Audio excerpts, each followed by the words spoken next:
pertandingan hari ini, mohon maaf kalau mengecewakan hasilnya. Ya, saya bertanggung jawab dan saya mohon maaf kalau sampai mengecewakan untuk pertandingan hari ini, dan saya akan terus evaluasi.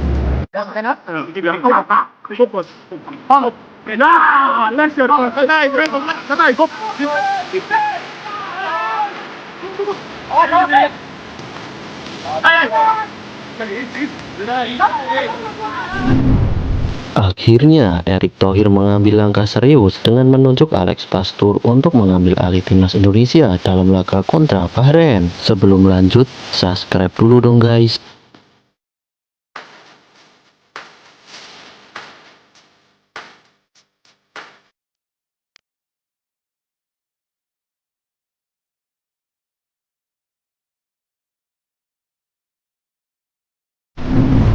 Akhirnya, Erick Thohir mengambil langkah serius dengan menunjuk Alex Pastur untuk mengambil alih timnas Indonesia dalam laga kontra Bahrain.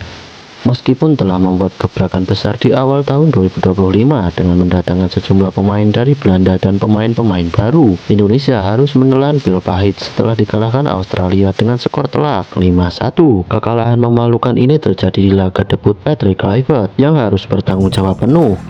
Tentu saja setelah laga ini, evaluasi besar-besaran akan dilakukan agar kejadian serupa tidak terulang saat melawan Bahrain di GBK mendatang. Timnas Indonesia datang dengan kepercayaan diri tinggi setelah PSSI melakukan sejumlah gebrakan baru di awal tahun 2025, ditambah banyaknya pemain inti Australia yang mengalami cedera.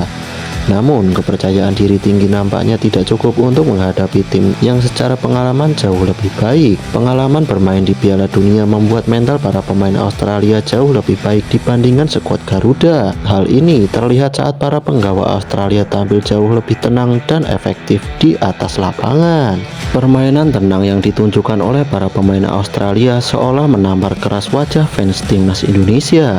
Ternyata pemain mahal saja tidak cukup untuk bersaing di level internasional. Mereka harus memiliki mental petarung serta chemistry yang baik antar pemain. Dalam laga yang berakhir dengan skor 5-1 itu, timnas Indonesia sebenarnya mendapatkan hadiah penalti terlebih dahulu. Namun sayang, Kevin Dix gagal memanfaatkan peluang tersebut dengan baik, hingga akhirnya mental para pemain sedikit terganggu.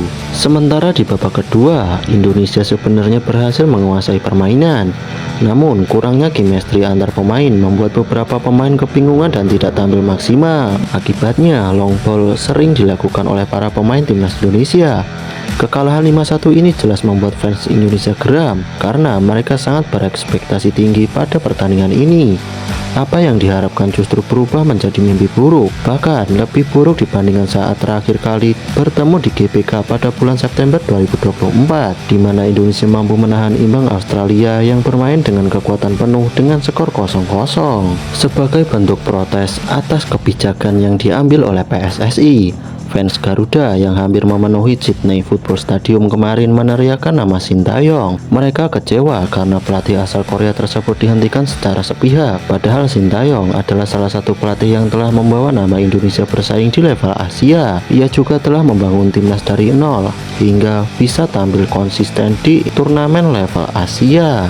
Kekalahan atas Australia membuat fans Indonesia menuntut PSSI dan Patrick Kluivert untuk melakukan evaluasi jika mereka masih ingin bersaing di babak ronde ketiga kualifikasi Piala Dunia. Sekali lagi, laga penentuan adalah pertandingan melawan Bahrain di GBK. Jika Indonesia kalah, fans Indonesia akan semakin murka dan melakukan protes besar-besaran. Ya, saya bertanggung jawab tentu dengan prestasi yang dicapai PSSI sampai hari ini. Ya, tentu pertandingan hari ini, mohon maaf kalau mengecewakan hasilnya. Saya tahu respon masyarakat sangat luar biasa, tetapi kembali saya mohon, ini belum selesai. Ya, kita masih punya 5 game lagi. Ya, kita posisinya ranking 3-4 yang kita targetkan, ya kita coba maksimal. Tapi kembali, tentu ini bukan beban dari pemain atau pelatih, tentu ini beban dari saya bertanggung jawab, dan saya mohon maaf kalau sampai mengecewakan untuk pertandingan hari ini, dan saya akan terus evaluasi. Termasuk Coach Shin tetap akan dievaluasi juga, Pak?